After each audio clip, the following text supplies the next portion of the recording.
I sat at my kitchen table, the one I'd built from reclaimed oak 23 years ago, and watched my daughter poison my soup. She thought I was staring out the window at the bare November trees, lost in that empty way old men sometimes get. But I was watching her reflection in the glass cabinet door. Clear as day. The little packet came out of her purse. A quick tear, a faster pour, 3 stirs with the wooden spoon, the one I'd carved for her when she was 7. When Amelia walked away to get the bread, I switched our bowls. Before we go any further, take a second to subscribe, hit the hype button, and like the video. It really helps the channel grow. And tell us in the comments, what would you do in this situation? Simple, quiet, the kind of move you make when you've spent 40 years measuring twice and cutting once. She came back smiling, sat down across from me, lifted the spoon to her lips. That first sip, I'll remember it forever. The way her face changed. Confusion first, then the recognition that something was wrong. Her hand went to her throat, not choking, just aware. "Dad, She coughed, blinked hard. Her eyes started watering. I ate my soup, the one that had been hers. "Something wrong?" I feel weird." She pushed back from the table, stumbled a little, caught herself on the counter. That's when I knew for certain. Not trying to end me, trying to make me look ended, make me look unstable, confused, sick, get me declared incompetent. Take my house, the one I built with these hands, every beam and joint. Take my insurance payout. Take everything. And probably get rid of the one witness who saw too much. Little Mira, my granddaughter. Amelia steadied herself, went to the bathroom. I heard water running. When she came back out, her face was pale but composed. "Must have been something I ate earlier," she said. I nodded, drank my water. "Probably." She left 20 minutes later, making excuses. Forgot to take Mira with her. The girl stayed behind, curled up on the couch with one of my old woodworking magazines, pretending to read. "Grandpa?" Her voice was small. "Yeah, kiddo?" Mommy's been acting funny again. Again. That word carried weight. "I know, sweetheart." She looked up at me with those dark eyes. My eyes, everyone said. "Are you okay?" "I'm fine. Better than fine." Because now I understood the game, and in any game involving structures, foundations, pressure points, I was the expert. They wanted to tear me down. I'd show them what happens when you try to demolish something built to last. The next morning, I found the paperwork. Amelia had left her bag on the coat rack. The distracted stumble out the door after that soup incident must have scrambled her more than she let on. I wasn't snooping. The bag fell when I hung up my jacket. Everything spilled out across the entryway floor. Application for Wellspring Senior Living Center, half filled out. My name, my address. The section marked Reason for Placement had 3 checkboxes marked. Confusion, disorientation, safety risk to self, safety risk to others. All lies. Beneath that, an insurance form. The company letterhead read Great Lakes Family Protection Plan. I recognized it. The policy I'd taken out 15 years ago when Amelia was pregnant with Mira. It had a clause. A payout for long-term incapacity care. $60,000. The floor seemed to tilt under me. Not because of the betrayal. I'd already swallowed that pill, but because of how calculated it was. How cold. This wasn't desperation. It was greed with a schedule. I gathered the papers, put them back exactly as they'd fallen. Hung the bag back up. Mira came padding downstairs in her socks. "Is Mom coming to get me?" "Later, probably." "Can I stay longer?" "Long as you want, kiddo." She smiled. Went to the kitchen and poured herself orange juice like she'd done it 1,000 times. Because she had. This house was more home to her than the rental Amelia and Colton kept over on Pinewood Drive. I made us pancakes, real ones, from scratch. Mira talked about school, about her friend Jasmine, about the book they were reading in class, normal kid stuff. The kind of stuff that reminded me what I was actually fighting for. Around 10, Colton's truck pulled up outside. He didn't knock, just walked in like he owned the place. He was a big guy, 6'2", maybe 220. With the kind of build that comes from a gym membership, not actual work. Always wore those tight polo shirts, always had that salesman smile. "Mira, time to go." She looked at me. I nodded. "Can I come back tomorrow?" "We'll see," Colton said. His tone had an edge. After they left, I walked through my house. Really walked it. Ran my hands along the door frames I'd planned by hand. Checked the joists in the basement. Tested the stairs. Every inch of this place I knew, every weakness, every strength. 40 years of carpentry teaches you something valuable. Structures fail where you let them, and people fail the same way. I went down to the basement workshop, ran my fingers over the tools hanging on pegboard, each one in its place, each one maintained, sharpened, ready. My father's hand plane. The Japanese saw I'd saved up for 3 months to buy. The chisels I'd owned since I was 20. These tools had built everything I owned, everything I was, and now someone wanted to take it all away. I pulled out my old blueprint drawer, found the original plans for this house, traced the lines I'd drawn in 1987. Young man's handwriting, confident, full of hope. The woman I'd married was still alive then. Amelia was just a toddler, grabbing at the pencils while I worked. Where had it all gone wrong? I rolled the blueprints back up, put them away. Climbed the basement stairs slowly, feeling the solid wood under my feet, every plank chosen specifically, every nail driven true. This house was more than wooden nails. It was every choice I'd ever made, every sacrifice. Every dawn I'd woken up to work on it before heading to a paying job. Every evening I'd spent framing instead of resting. They weren't taking it. Not without a fight they'd never forget. Helen Morris stopped by that afternoon with a casserole. Heard Amelia wasn't feeling well yesterday, she said, setting the dish on my counter. Helen had been our neighbor for 12 years, worked as an ER nurse at County Medical. Sharp woman, missed nothing. Something she ate. Mm-hmm. She gave me a look. You eaten today? Pancakes. Real food, Conrad.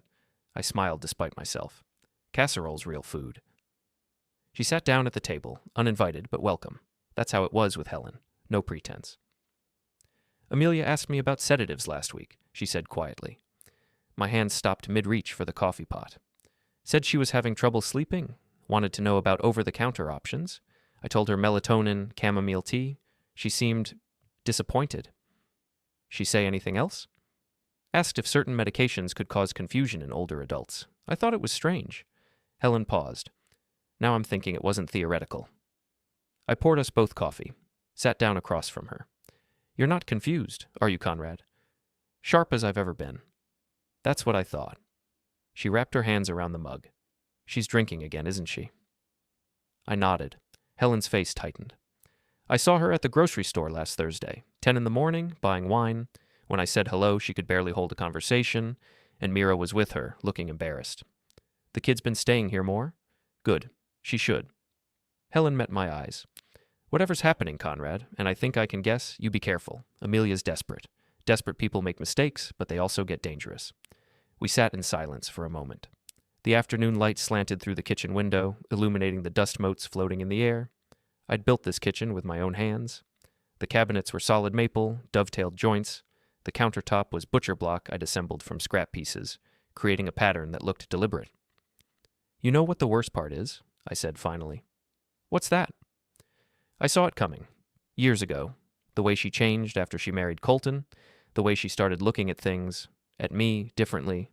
Like everything was a transaction, like love was something you could cash in. You can't blame yourself for who she became.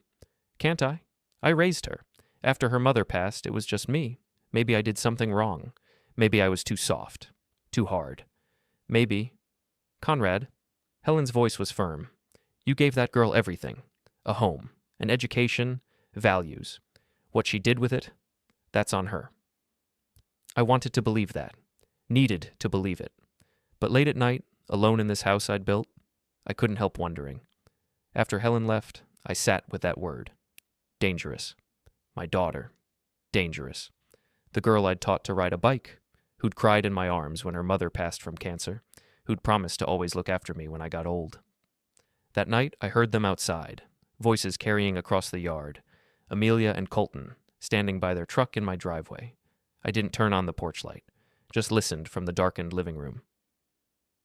Won't work if he's still functional. That was Colton. He won't be. I'll handle it. Amelia's voice slurred at the edges. You already tried. He switched the bowls. How do you... Oh, I'm not stupid. You came home sick and he was fine. What else could have happened? Silence. Then Amelia. We need that evaluation scheduled. Dr. Pruitt owes me a favor. For what? I processed his wife's claim last year, made sure it went through fast. So he'll lie? He'll be persuaded to see what we need him to see. Colton laughed, low and mean. Your old man's tougher than he looks. He's 63 and stubborn, but he's alone. We take away his credibility, his house, his granddaughter. What's he got left? Nothing. Exactly. And once he's in Wellspring, we can sell this place. The land alone is worth $200,000. Some developer will jump on it. What about the insurance payout? That comes when he's officially declared incapacitated. $60,000. Between that and the house, we're set. And the kid? What about her? She's not going to just go along with putting her grandfather away. She's 8. She doesn't get a vote. My hands gripped the armrests of my chair. The darkness pressed in around me. I heard them get into the truck, heard the engine start, watched the headlights sweep across my living room wall as they backed out. Then silence. I sat in the dark for a long time after that, listening to the house settle around me. The creak of the floorboards, the whisper of wind through the eaves. Sounds I knew like breathing. This house had witnessed everything. My wedding night, Amelia's first steps, my wife's last breath. Every birthday, every Christmas, every ordinary Tuesday evening. And now it was going to witness something else. Tomorrow I'd start building my own framework. Not with wooden nails, with truth, with witnesses, with the patience I'd learned from 40 years of measuring, planning, and executing. They wanted to frame me as incompetent. I'd frame them as exactly what they were. Dr. Pruitt came on a Wednesday. I'd been expecting it. Made sure the house was clean but lived in. No signs of confusion, no safety hazards. Just an old carpenter's home, well-maintained and organized. Amelia arrived with him, playing the concerned daughter. She'd dressed carefully. Professional clothes, minimal makeup, sober expression. The performance was almost convincing. "Dad, this is just routine," she said, too bright. "Dr. Pruitt wanted to make sure you're doing okay after your episode." Didn't have an episode. "The soup incident," she pressed. "You seemed disoriented." Pruitt was a thin man with wire-rimmed glasses and the uncomfortable air of someone doing a favor he regretted. He went through the motions, basic cognitive tests, memory questions, physical examination. I played it straight, answered everything correctly, moved fine, showed no signs of impairment. I could see Amelia's frustration building. She kept interjecting, trying to paint a different picture. "He forgets things," she said. "Last week he left the stove on." "No, I didn't." "And he gets confused about what day it is." "It's Wednesday, November 15th. Pruitt glanced between us, increasingly uncomfortable. "Sometimes he doesn't recognize me," Amelia added, voice catching. "Good performance. Almost believed it myself." "That's not true." "He wanders at night. Neighbors have complained." I looked at Pruitt. "You can ask any neighbor on this street. I sleep fine. No wandering." That's when Amelia made her first mistake. Mira came downstairs. She'd been doing homework in my office, walked right past her mother without acknowledgement and came to stand beside me. "Grandpa, can you help me with my math?" "In a minute, kiddo." "Who's this?" Pruitt asked. "My granddaughter." Amelia's face tightened. "Mira, go back upstairs." "Why?" "Because I said so." Sharp. Too sharp. The girl flinched. Pruitt noticed. I saw his eyes narrow slightly, saw him make a mental note. "How often does she stay here?" he asked me. 4, 5 days a week lately." "That's not—" Amelia started. "Why is that?" Pruitt interrupted. I shrugged. "She likes it here. I like having her." Mira nodded. "Grandpa doesn't yell." Silence dropped like a hammer. Amelia's face flushed. "Mira, upstairs. Now." The girl left, but the damage was done. Pruitt was looking at Amelia differently now, seeing past the performance. He finished the examination quickly, asked me to walk in a straight line, touch my nose with my eyes closed, count backward from 100 by sevens. Simple tests. I passed them all. "Mr. Vale, you seem to be in good health," Pruitt said finally. "Cognitively sound, physically capable. I don't see any reason for concern." Amelia stood up. "But the incidents I mentioned, Mrs. Grant, I can only evaluate what I observe. And what I observe is a man who appears perfectly competent." "You need to look deeper. He's good at hiding it." "Hiding what, exactly?" She had no answer, or too many. She looked at me and I saw something flicker in her eyes. Not love, not even anger, just cold calculation. "Thank you for your time, Doctor," I said. Pruitt left. Amelia stayed. We stood in the living room, facing each other across the coffee table I'd built from walnut 30 years ago. The afternoon light made her look older, or maybe she just was older. Time had been harder on her than it should have been. "What are you doing?" she asked quietly. "Living my life." "You know what I mean. You're sabotaging everything." "I switched 2 bowls, that's all." "You know that's not all." Her voice rose.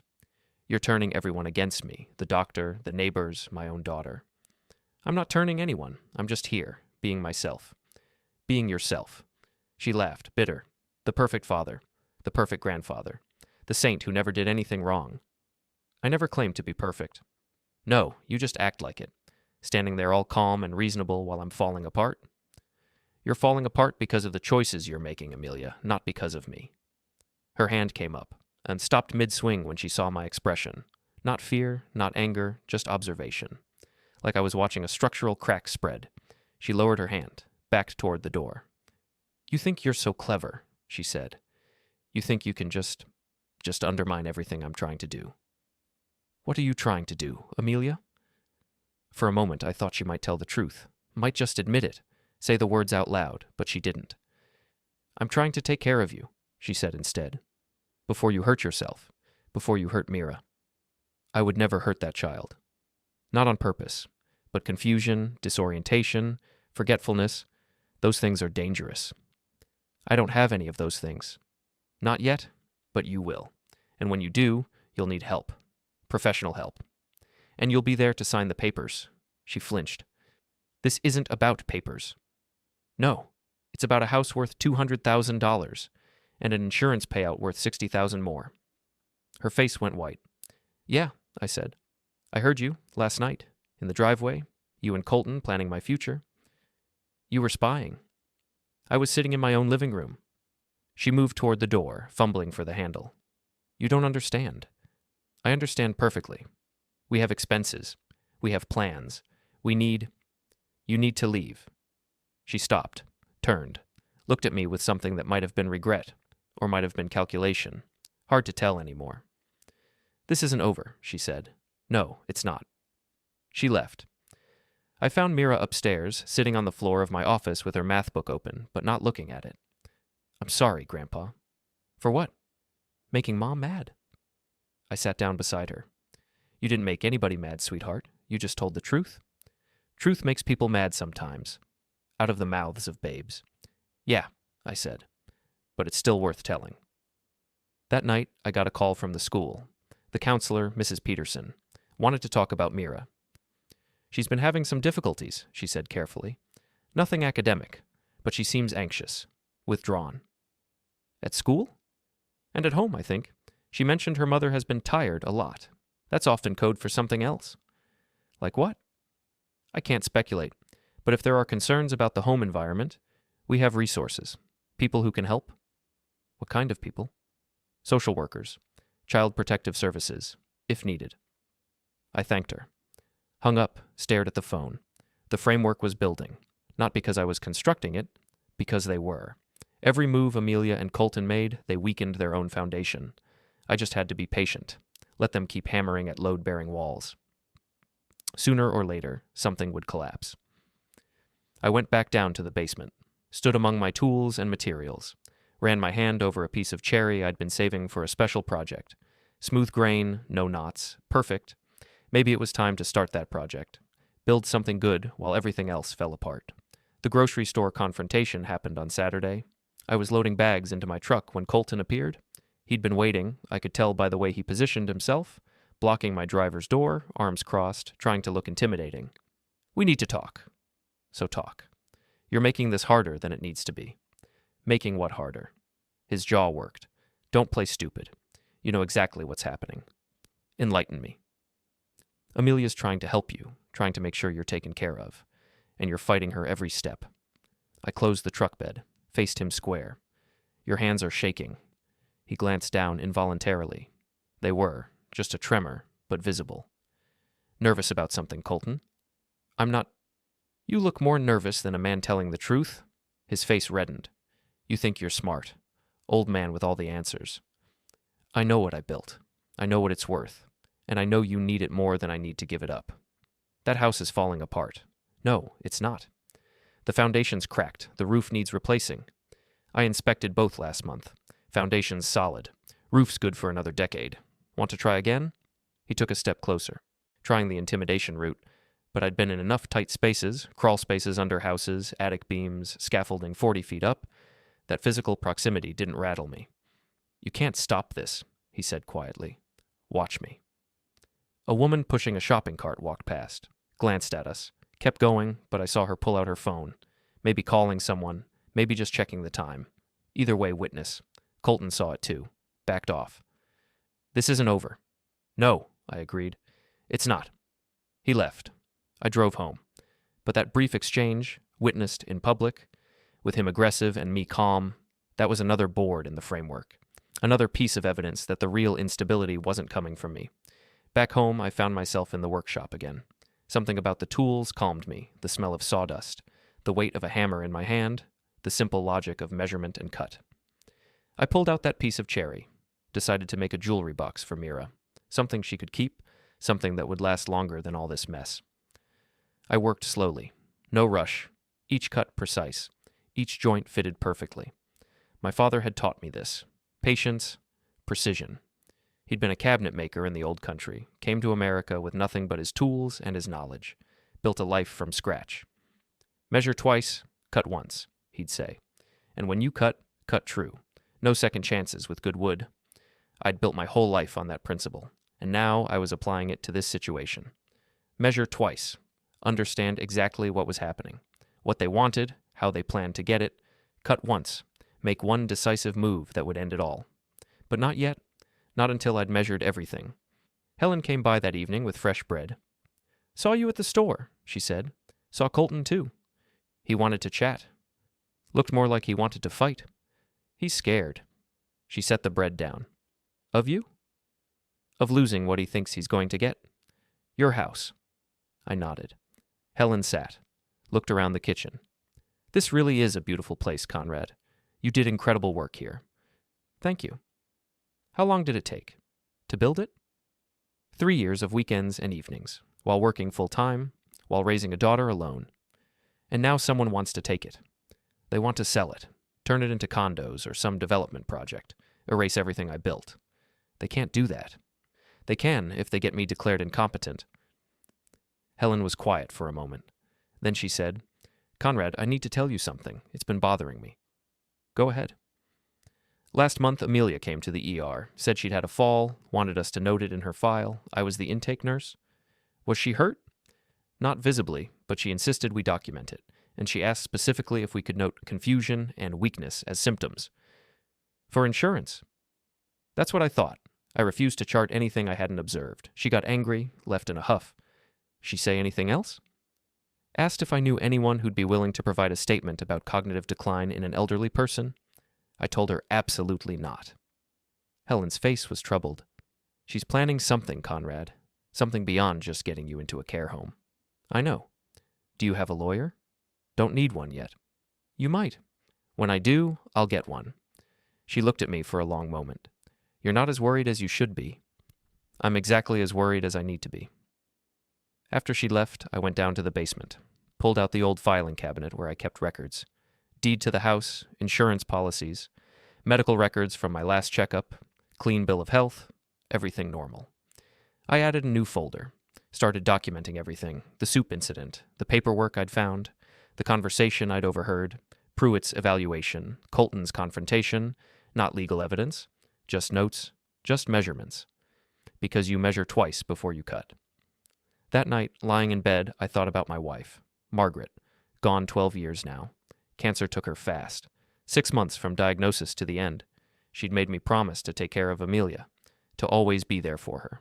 I'd kept that promise, even when Amelia pulled away, even when she married Colton and I could see the change in her, even when she started looking at me like I was an inconvenience instead of her father.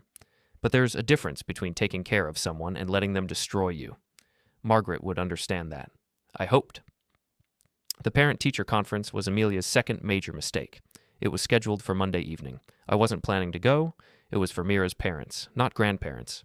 But Mira asked me to come. Mom said she might be late, the girl said, and I want someone there.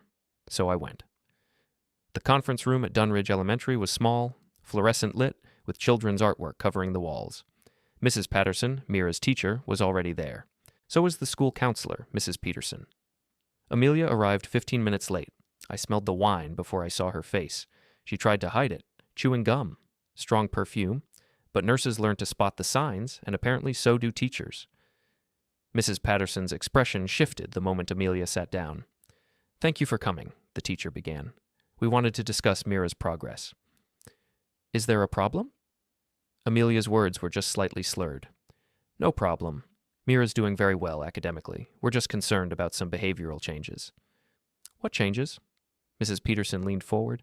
She's been more withdrawn, less engaged with peers, and she's mentioned being tired a lot. Kids get tired.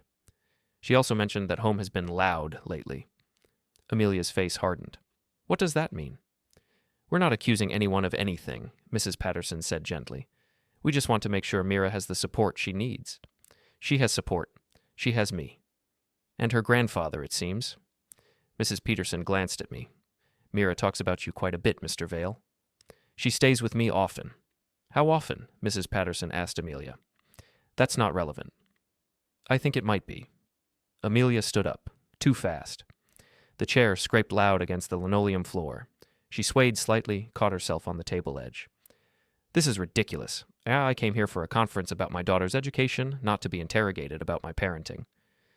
Mrs. Grant, please sit down, Mrs. Patterson said calmly. Amelia sat, but her hands were shaking. She clasped them together in her lap, trying to hide it. We're simply trying to understand Mira's home situation, Mrs. Peterson continued. She's expressed some concerns. What concerns? What has she been saying? That there's arguing, that you've been sick a lot. I've had the flu. For 3 months? Amelia's jaw tightened. I don't appreciate the implication. There's no implication, just questions. That's when it happened. Amelia reached for her purse, fumbled with the clasp. The bag tilted, spilling contents across the table. Lipstick, keys, wallet, receipts, and a flask, small, silver, unmistakable. The room went silent. Even the fluorescent lights seemed to buzz louder in that moment. Amelia scrambled to gather everything, shoving items back into the purse. But it was too late. We'd all seen it. Mrs. Grant, Mrs. Patterson said quietly, have you been drinking? No, that's old. I don't even use it. It's not empty. It's from a camping trip, months ago. There's condensation on the outside. Amelia stood again. This time she grabbed the purse, held it against her chest like a shield. I don't have to listen to this. Actually, you do, Mrs. Peterson said, standing as well. We're mandated reporters. If we have reason to believe a child is in an unsafe environment. Unsafe? My daughter is fine. Is she? The question hung in the air. Amelia looked at me, accusation blazing in her eyes. This is because of him, she said, pointing. He's been filling your heads with lies, turning everyone against me. Mr. Vale hasn't said anything to us, Mrs. Patterson replied. We're basing our concerns on Mira's own statements and what we've observed tonight. You've observed nothing. We've observed a parent arriving late to a scheduled conference, showing signs of impairment, and carrying containers in her purse. Amelia's face went from red to white. Her mouth opened, closed, no words came out. We're going to file a report with Child Protective Services, Mrs. Peterson said. It's standard procedure when we have concerns about a child's welfare. You can't do that. We can. We must. Amelia looked around the room wildly, looking for an ally, finding none. Then she ran, just turned and bolted from the conference room. Her footsteps echoed down the hallway. We heard the front door of the school slam. Mrs. Patterson and Mrs. Peterson exchanged glances. Mr. Vale, Mrs. Patterson said, does Mira have a safe place to stay tonight? She can stay with me. Has she been staying with you regularly? Most nights lately. By her choice or yours? Both. Mrs. Peterson made notes in a folder. We'll need to follow up on this. The CPS report will be filed first thing tomorrow morning. I understand. You don't seem surprised by any of this. I'm not. Walking to my truck afterward, I felt the weight of it. Not guilt, not satisfaction, just inevitability. The parking lot was empty except for my truck and one other car. The November wind cut through my jacket. Overhead clouds covered the moon. I sat in the driver's seat for a moment before starting the engine, measured twice. The first measurement, Amelia was drinking heavily, confirmed. The second measurement, she was unstable around Mira, confirmed. The cut would come soon, but not yet. I drove home. Mira was already there, led in by Helen, who had a spare key. The girl was doing homework at the kitchen table, Helen making her a snack. How'd it go? Helen asked. About as expected. She read my expression, nodded, didn't ask more. After Helen left, Mira looked up from her math worksheet. Is Mom in trouble? A little bit, yeah. Because of the drinking? My hand stopped halfway to the coffee pot. You know about that. I'm not stupid, Grandpa. I can smell it. And she acts different when she's been drinking. How different? Mean, sad, sometimes both. Mira's voice was matter of fact. 8 years old, already learning to read the signs. I sat down across from her. Has she ever hurt you when she's like that? Not hit me, but she yells, says things. What kind of things? Mira looked down at her worksheet. That I'm too much work, that she didn't sign up for this, that if it wasn't for me, her life would be different. The words hit like hammers. Sweetheart, you know that's not true, right? You're not too much work. You're not the problem. I know. But her voice was small. I reached across the table, took her hand. You're going to stay here for a while, okay? Until things get sorted out. How long? As long as it takes. She nodded, went back to her homework. But I saw the relief in her shoulders, the way she settled into the chair a little more comfortably. This was home for her now, and I'd make sure it stayed that way. The CPS visit happened 3 days later. A woman named Janet Corliss, 40s, professional demeanor, with a clipboard and the kind of eyes that had seen everything twice. She wore a navy pantsuit and practical shoes, no wedding ring, hair pulled back in a neat bun. She came to my house first. I'd cleaned, but not obsessively. The place looked lived in, safe. Mira's backpack was by the door, her drawings on the fridge, a stack of library books on the coffee table. How long has Mira been staying here? Corliss asked, settling into the armchair I offered. Few months, increasing frequency, most nights now. Why? She's more comfortable here. Does her mother know? Yes. And she's okay with it? She hasn't stopped her. Corliss made notes, looked around the living room. Her eyes cataloged everything, the clean floors, the organized bookshelves, the framed photos on the mantel, Mira at various ages, my wife Margaret, Amelia as a child. Mrs. Grant has raised concerns about your mental state, Corliss said. I'm aware. She claims you've been confused, disoriented, possibly unsafe around her daughter. Dr. Pruitt examined me last week, found nothing wrong. I can provide his report. I've already reviewed it. She made another note. But Mrs. Grant insists there have been incidents she's witnessed, leaving the stove on, forgetting medications, wandering outside at odd hours. None of that's true. Can you prove it? I thought about that. Can she prove it is? Corliss smiled slightly, just a quirk at the corner of her mouth. Fair point, Mr. Vale. She asked to see the rest of the house. I showed her. The kitchen, well-stocked and clean, the bathroom, organized and safe, the bedroom where Mira slept. My old office, converted with a daybed, clean sheets, her stuffed animals arranged on the pillow. Corliss spent extra time in that room, checked the window locks, the smoke detector, opened the closet, saw Mira's clothes hanging neatly. How often does Mrs. Grant visit when Mira's here? Not often, maybe once a week. Does she call? Sometimes. Mira usually doesn't want to talk long. Why not? You'd have to ask Mira. I intend to. We went back downstairs. Corliss sat again, flipped through her notes. Tell me about the soup incident. So she knew about that. Of course she did. Amelia had probably mentioned it. What about it? Mrs. Grant says you tried to poison her. I switched bowls after I saw her put something in mine. Corliss looked up sharply. She put something in your food? A powder from a packet. Did you report this? No. Why not? Because I handled it. By switching bowls. By not eating poison. She wrote that down, underlined something. Do you have the packet? The substance? No, she took it with her when she left. So there's no evidence. Just her getting sick from whatever she'd intended for me. Corliss studied me. You're very calm about this, Mr. Vale. I'm a carpenter. Spent 40 years solving problems. This is just another problem. Your daughter trying to poison you is just another problem? When she put it that way, it sounded worse. I don't think she was trying to end me, I said carefully. I think she was trying to make me look incompetent, create an incident, get me into a care facility. Why would she want that? This house, the insurance money, control. That's a serious accusation. It's the truth. Corliss made more notes. Then she stood. I need to visit Mrs. Grant's residence as well. Then I'll speak with Mira privately. Understood. Mr. Vale, I want to be clear about something. My job is to determine what's in the best interest of the child, not what's convenient for the adults, not what seems fair, just what's best for Mira. That's all I want, too. She studied me for another long moment, then nodded. I'll be in touch. After she left, I sat at the kitchen table, stared at my hands. These hands had built houses, cabinets, furniture, had held my wife when she was sick, had taught my daughter to ride a bike, had switched 2 bowls of soup. Everything was coming to a head. I could feel it, like when you're building a structure and you reach the point where you have to remove the temporary supports. Either it stands on its own or it collapses. Time to find out which. I didn't hear about Corliss's visit to Amelia's house until later. From Helen, who heard it from a nurse who knew one of the social workers in Corliss's office. Apparently it hadn't gone well. The house was a mess. Dishes in the sink, laundry everywhere, empty wine bottles in the recycling bin. Not just 1 or 2, but a dozen. More in the trash. Colton had been there, hostile from the moment Corliss arrived, demanding to know why they were harassing his family, asking if she had a warrant, making threats about lawyers.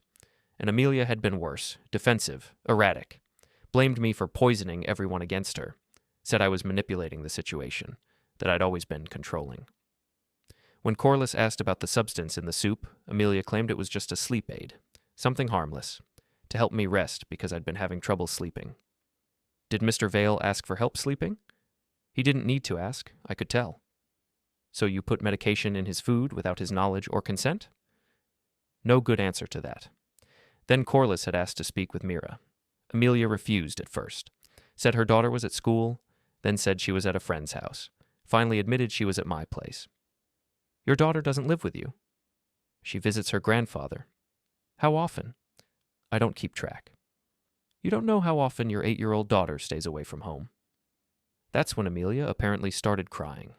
Big, dramatic sobs, saying everything was falling apart, that I'd turned her own daughter against her, that she was trying her best but nobody appreciated it. Corliss had left unimpressed. And that afternoon, she came back to my house to talk to Mira. I made myself scarce, went down to the workshop, let them have privacy. But I knew what Mira would say, because Mira only knew how to tell the truth. 40 minutes later, Corliss came down to the basement. Mr. Vale, can we talk? I set down the sandpaper I'd been using. Of course. I've completed my initial assessment. I'll need to file a full report, but I wanted to give you a preliminary finding. All right. Based on what I've observed, the condition of both homes, the statements from Mira, the school reports, and the behavior I've witnessed from both you and Mrs. Grant, I'm recommending temporary custody be granted to you pending a full hearing. The relief was physical, like a weight lifting. Thank you. Don't thank me yet. This isn't final. There will be a hearing. Mrs. Grant will have a chance to contest. But in the meantime, Mira stays here. I understand. There's something else? Corliss hesitated. Mira told me about the yelling, about her mother's drinking, about feeling scared sometimes. I waited. But she also told me about you, about how you teach her things, about feeling safe here, about the jewelry box you're making for her. I glanced at the workbench. The partially completed cherry box sat there, joints fitted, waiting for the lid. She's a good kid, I said. Yes, she is, and she deserves stability. After Corliss left, Mira came down to the workshop. Am I staying here? Yeah, kiddo, for now. Good. She came over to the workbench, ran her finger along the smooth cherry wood. Is this really for me? It is? It's beautiful. Not done yet, but it will be. She looked up at me. Grandpa. Yeah? Thank you for not giving up. Those words, from an 8-year-old who shouldn't have to worry about adults giving up on her. I pulled her into a hug. Never, sweetheart. Never. That night, Amelia came to my house. Drunk. Fully, obviously drunk. She pounded on the door at 11 p.m. shouting. I didn't open it, just stood on the other side, listening. You think you've won? You think you can just take her from me? Lights came on in Helen's house next door, and the Kowalskis across the street, curtains moving, faces in windows. She's my daughter, mine. Amelia, go home. I said it through the door, calm, quiet. No, no, you don't get to do this. You don't get to ruin my life because you're a bitter old man who can't let go. I'm not the one ruining anything. Yes, you are. She hit the door. Once, twice. Hard enough that I felt the impact through the wood. You switched the bowls. You turned everyone against me. You sabotaged me. More lights, more neighbors watching. This was exactly what I didn't want. A public spectacle. But maybe it needed to happen. Maybe people needed to see this version of Amelia, the one she hid behind perfume and performance. I did nothing but exist, I said, and be here for your daughter when you weren't. She screamed, wordless, pure rage and desperation mixed together. Then footsteps. The sound of her stumbling down the porch steps. I watched through the front window as she got to her car, tried the door, dropped her keys, bent to pick them up and nearly fell. I pulled out my phone, called 911, not to punish her, to protect everyone else on the road, to protect her from herself. 911, what's your emergency? I need to report an impaired driver about to get on the road. I gave them the address, the license plate, described Amelia and her car. Then I waited. 2 minutes later, red and blue lights appeared at the end of the street. A patrol car pulled up just as Amelia managed to get her car started. She made it maybe 10 feet before they pulled her over. Field sobriety test. She failed. I watched from my darkened porch as they arrested her, watched them put her in the back of the cruiser. Helen came over in her bathrobe. You called it in? She asked quietly. I did. Good.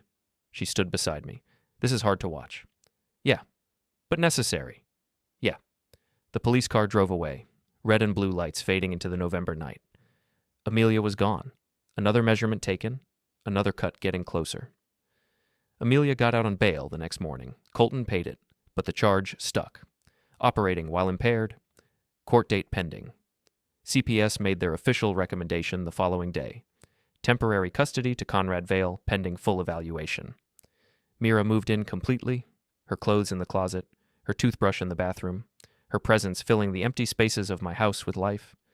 She didn't ask about Amelia much. When she did, I answered honestly but gently. Your mom's going through something difficult right now. Is she going to get better? I don't know, sweetheart. I hope so. Will I have to go back? Not until a judge decides what's best for you. Good. That simple, that clear. An 8-year-old knew where she belonged. The days settled into a routine. I took Mira to school, picked her up, helped with homework, made dinner. We watched shows together, read books, normal things, the kind of mundane, precious things that make up a life. And in my workshop, I finished the jewelry box. The lid fit perfectly. The hinges moved smooth. I lined it with green felt, carved her initials into the bottom in small, careful letters. When I gave it to her, she cried. It's the most beautiful thing anyone ever made me. You can keep important things in it, I said, things you want to remember. She put it on her dresser, right next to a photo of Margaret and me from 20 years ago. But beneath the surface calm, I knew something was building. Amelia hadn't given up, hadn't accepted defeat. She was planning something. I could feel it the way you feel a storm coming, pressure in the air, stillness before the break. 2 weeks passed, then I got the notice. Custody hearing, December 7th. Public proceeding. Amelia was contesting CPS's recommendation, demanding Mira be returned to her, claiming I'd manipulated the situation, that I was unfit, that she'd made mistakes but was getting help. The hearing would decide everything. I called the number on the CPS paperwork, asked if I needed a lawyer. It would be advisable, Corliss said. Mrs. Grant has retained counsel. Of course she had. I found a lawyer, local guy named Tom Brenner, late 50s, straightforward, no nonsense. He reviewed my case. This should be straightforward, he said. CPS recommendation carries weight. School reports support you. Your home is stable. She's got a recent impaired operation charge. So we'll win? Nothing's guaranteed in family court, but the evidence is in your favor. Evidence, measurements, all leading to one final cut. The night before the hearing, I couldn't sleep. Lay in bed staring at the ceiling, thinking about everything that had led here. The soup, the paperwork, the lies, the drinking, the arrest. My daughter had tried to destroy me to get what she wanted, and tomorrow I'd have to watch her try to explain it all away. Some part of me, the father part, wanted to forgive her, to believe she could change, to give her another chance. But the practical part, the carpenter part, knew better. Some structures are too damaged to repair. You can patch and paint, but the fundamental weakness remains. Eventually, it fails. Amelia had failed, and tomorrow would make it official. The courthouse was old granite, 3 stories with steps leading up to heavy oak doors. Built in 1923 according to the cornerstone. Solid construction. Would last another 100 years at least. I arrived early. Tom Brenner met me in the lobby. Ready? As I'll ever be. Remember what we discussed. Answer questions directly. Don't elaborate. Don't get emotional. Just tell the truth. That's all I've been doing. We went to the courtroom, 3rd floor, small space, maybe 30 seats, wood paneling, high windows, a judge's bench that dominated the room. Helen was already there, sitting in the back row. She gave me a small nod. Mrs. Patterson arrived, and Mrs. Peterson. Both had been subpoenaed to testify. Then Amelia came in. She looked different, cleaned up, hair styled, conservative dress, makeup carefully applied to hide the damage. Her lawyer was a woman in her 40s, expensive suit, briefcase that probably cost more than my truck. Amelia didn't look at me, sat at her table, folded her hands. The judge entered. Everyone stood. Judge Brennan, the same one who'd signed the temporary custody order.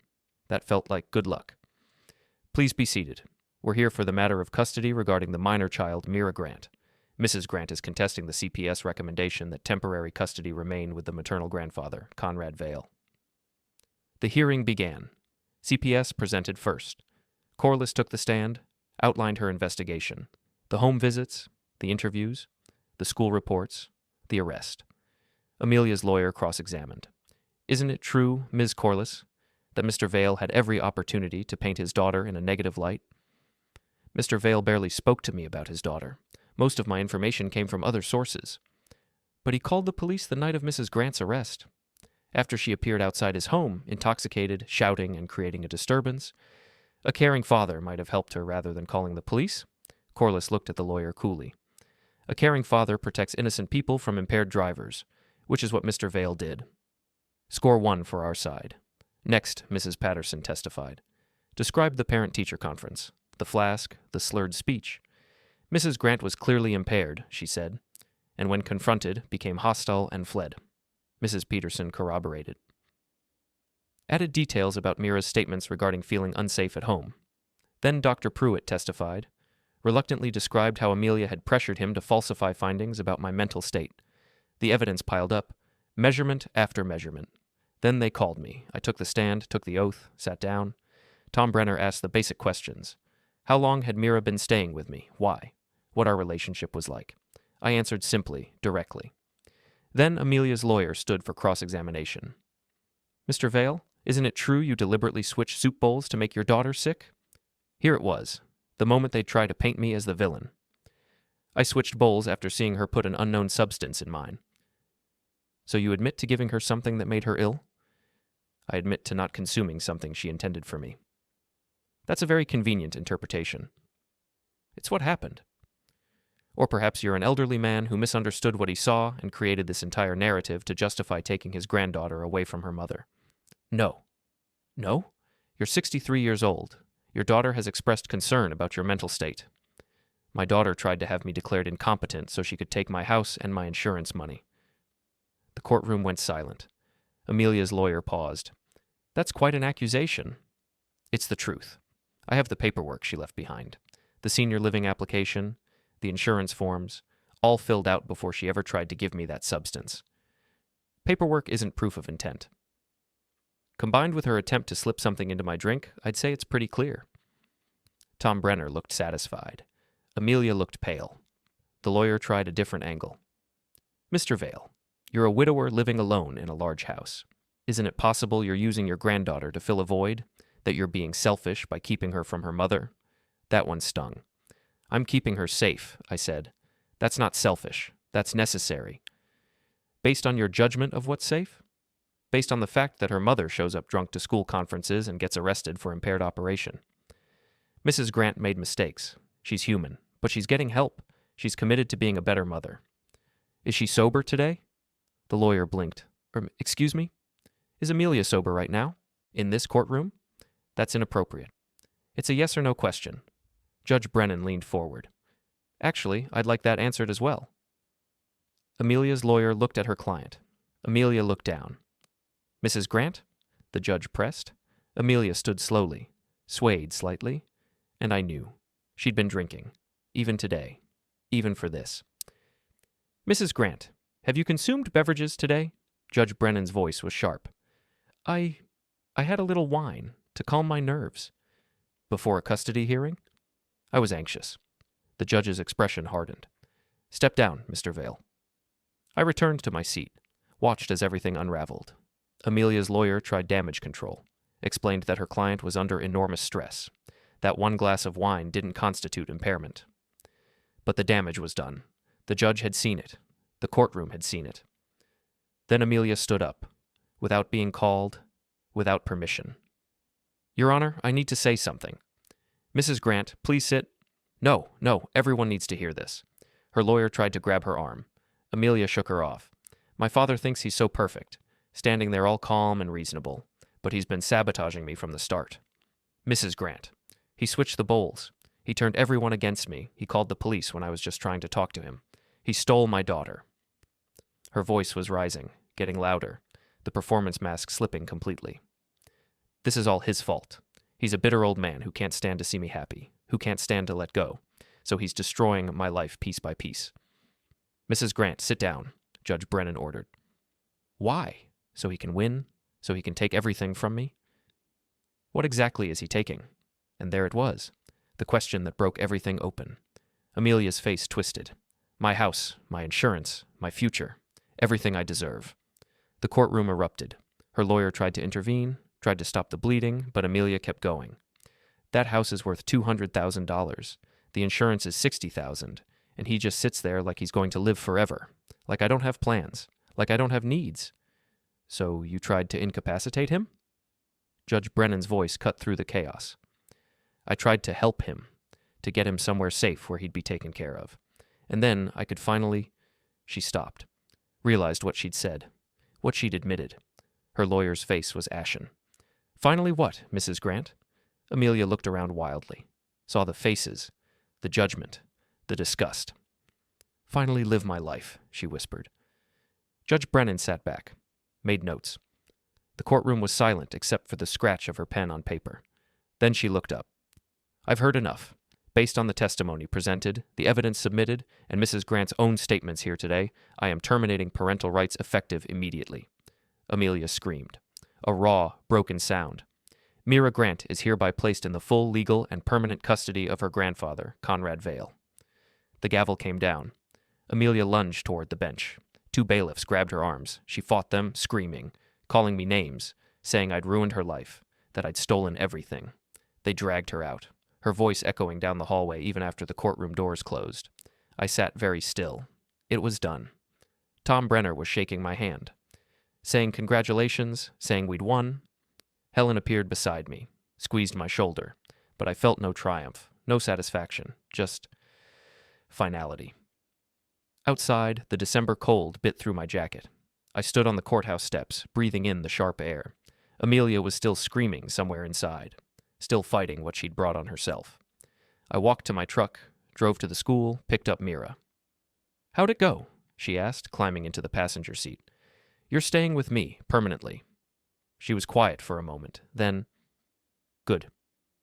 We drove home, to the house I'd built, the house that had almost been taken, the house that now held everything that mattered. That night, I went down to the workshop, stood among my tools, the familiar weight of hammers and saws, the smell of wood and sawdust. I'd won, but the cost felt heavy anyway. Tomorrow I'd start a new project, build Mira a proper desk for her room, something solid that would last. But tonight, I just stood in the quiet and let myself feel the full weight of what I'd done. Not regret, just awareness. I'd dismantled my daughter's life to save my granddaughter's, and I'd do it again. Every time. 3 weeks passed. December cold settled in. Christmas lights went up on neighboring houses. Life moved forward. Mira adjusted, started sleeping better. Her teachers reported she was more engaged in class, more like her old self. We established routines, breakfast together, homework at the kitchen table, bedtime stories. The jewelry box sat on her dresser, now holding small treasures. A stone from the beach, a photo of her grandmother, a birthday card I'd made her. Amelia tried to call once. I blocked the number after Mira started crying when she heard her mother's voice. Some wounds needed time. Maybe someday they'd have a relationship again.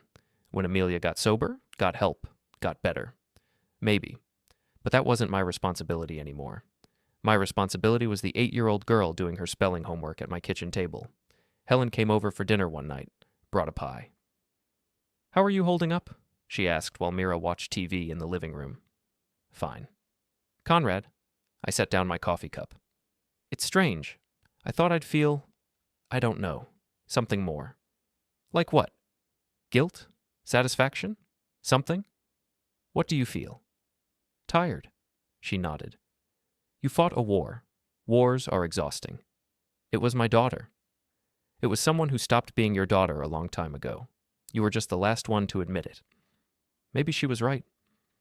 The next morning, I got a letter from Amelia's lawyer. Formal notice that Amelia was entering a residential treatment program. 30 days for her benefit issues. No mention of Mira. No requests for visitation, just information. I filed it away. At school, Mira's conference happened.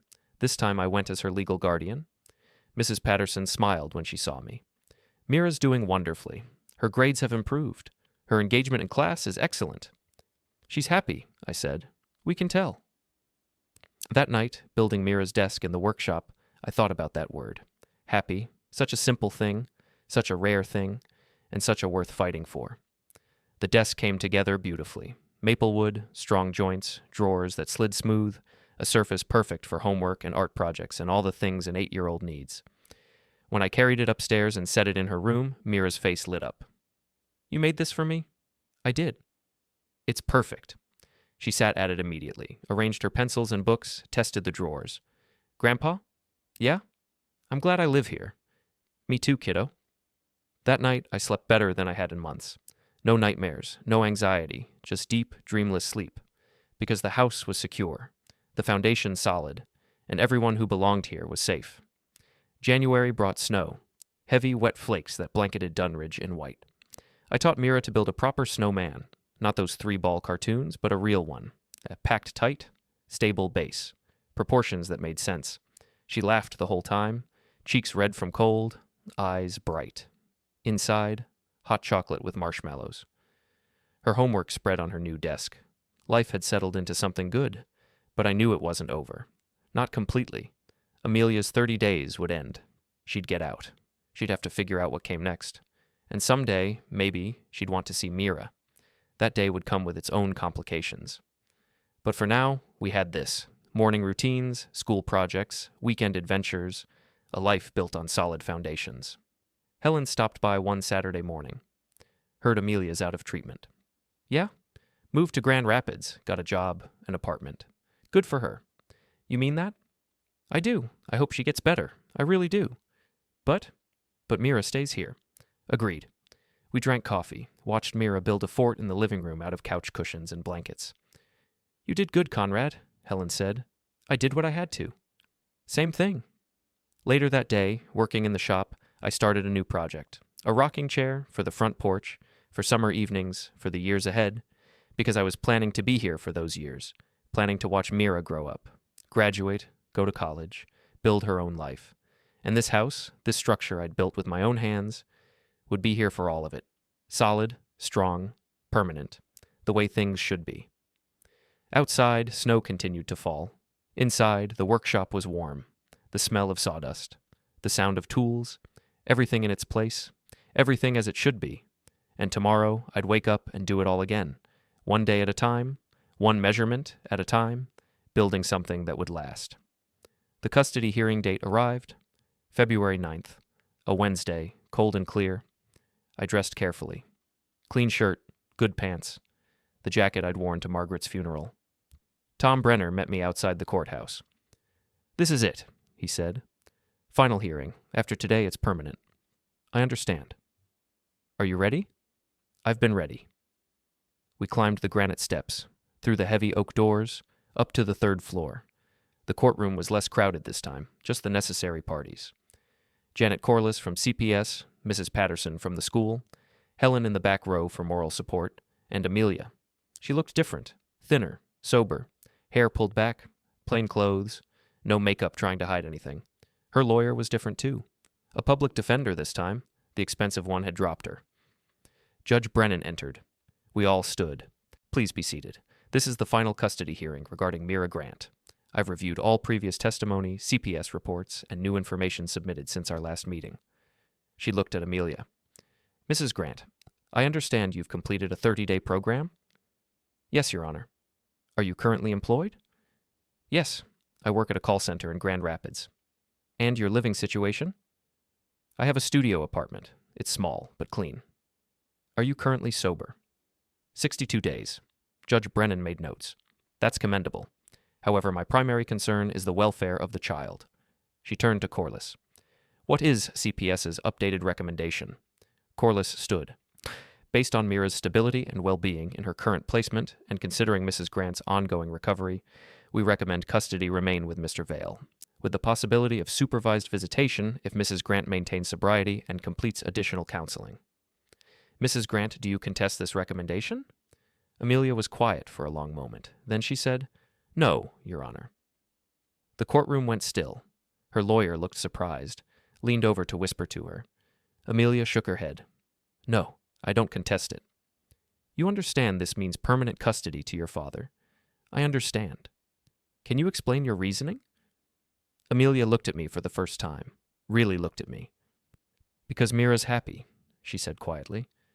Because she's safe. Because my father can give her things I can't right now. Her voice cracked slightly. Because I love her enough to let her stay where she belongs. Judge Brennan studied her. That's a difficult admission. It's the truth. Another long silence. Then the judge spoke. Very well. Based on all evidence, testimony, and Mrs. Grant's statement here today, I hereby grant permanent legal custody of Mira Grant to Conrad Vale. The gavel came down. Final. Absolute. But this time, there was no screaming, no fighting. Just Amelia sitting very still, crying quietly. I stood, walked past her table, stopped. Amelia. She looked up, tears streaming down her face. When you're ready. When you're really ready. You can see her. She nodded. Couldn't speak. I left the courtroom. Outside, the February sun was bright on the snow, blinding almost. Helen met me on the steps. It's done? It's done. How do you feel? I thought about that. Like I can breathe again. We drove back to Dunridge. I picked up Mira from school. The judge said you're staying with me, I told her. Forever. She smiled. Good. That evening, we made dinner together. Spaghetti, garlic bread, salad, normal, simple, perfect. After dishes, Mira did homework at her desk while I read the paper. The house settled around us. Familiar creaks, comfortable sounds. This was it. This was what I'd fought for. Everything I'd built, still standing. Everything I'd fought for, still mine. I'd won.